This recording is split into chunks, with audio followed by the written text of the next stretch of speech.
গতকাল জাতীয় পার্টির একটা বর্ধিত সভা ছিল।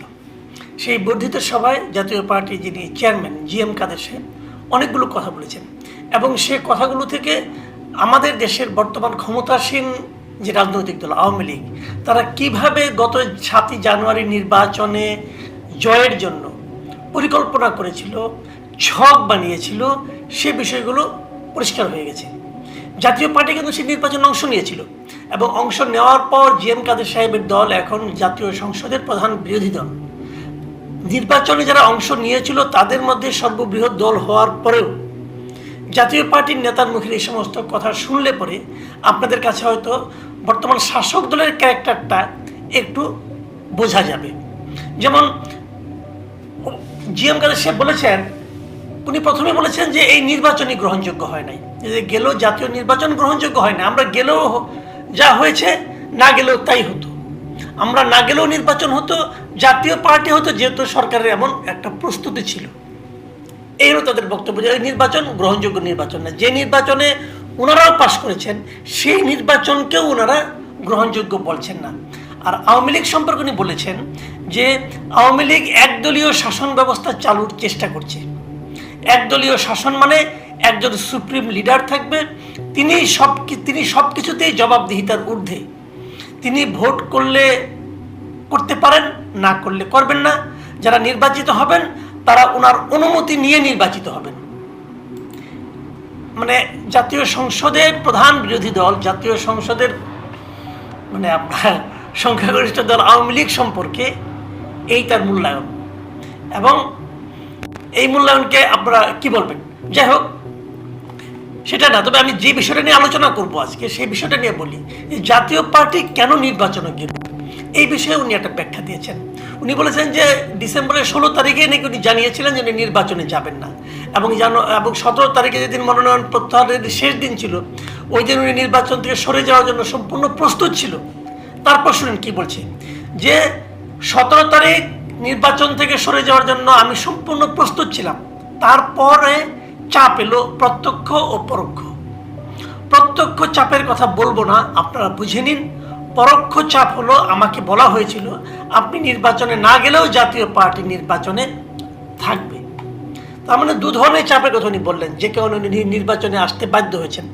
একটা হলো প্রত্যক্ষ চাপ, সেই প্রত্যক্ষ চাপের কথা উনি খোলাসা করে কিছু বললেন না, এবং উনি আশা করলেন যে মানুষ এটা বুঝে নেবে।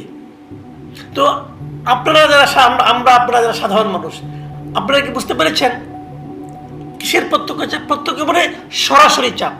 তো সরাসরি চাপ দেওয়ার জন্য কে ছিল দেশে ওই সময়, এবং এখনো কারা সরাসরি চাপ দেয়? তবে এই বিষয়টা আওয়ামী লীগ কিন্তু না বুঝার ভান করছে। জি.এম. কাদের সাহেবের এই বক্তব্য আরেকজন বিখ্যাত কাদের মানে ওবায়দুল কাদের সাহেব উনি বুঝতেই পারছেন না।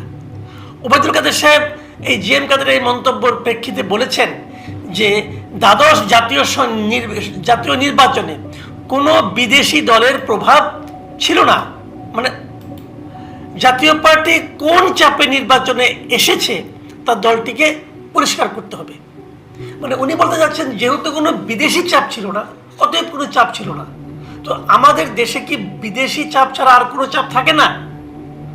ওবায়দুল কাদের সাহেব বুঝতে পারছেন না যে তাহলে জি.এম. কাদের সাহেব কোন চাপের কথা বলেছেন, এবং তিনি দাবি করেছেন যে জি.এম. কাদের সাহেবের এটা খোলাসা করে বলা উচিত।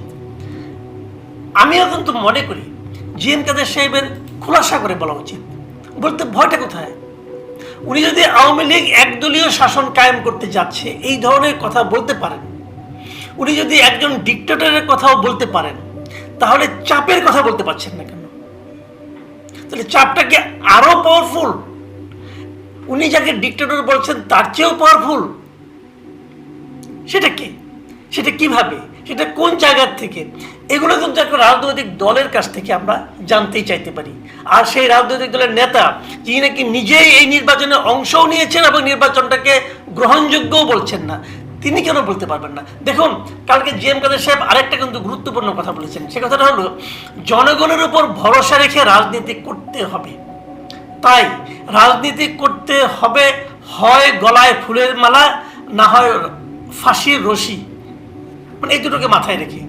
এটা যারা গ্রহণ করতে পারবে না তারাই রাজনীতি গ্রহণ করতে পারবে, তারাই রাজনীতিতে সফল হতে পারবে। তো উনি যদি বলে থাকেন যে আপনি যদি রাজনীতি করতে আসেন, হয় আপনার গলায় ফুলের মালা চড়বে অথবা ফাঁসির রশি লাগবে, তো উনি তো এইটা জেনেই রাজনীতি করতে এসেছেন, তাহলে উনি ভয়টা পাচ্ছেন কাকে? বলে দেন ভাই, বলে দেন। যদি বলে দিতে না পারেন তাহলে বুঝতে হবে আপনি এইগুলো কেবলই নিজের মানে আত্মসম্মান রক্ষার জন্য এক ধরনের মানে খোঁড়া অজুহাত, এছাড়া আর কিছু নয়।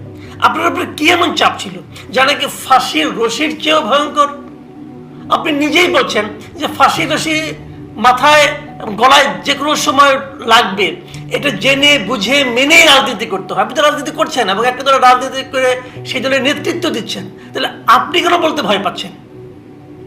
আমাদের রাজনীতিটা আসলে এখন হয়ে গেছে মানে জাস্ট বাগাড়ম্বরের রাজনীতি।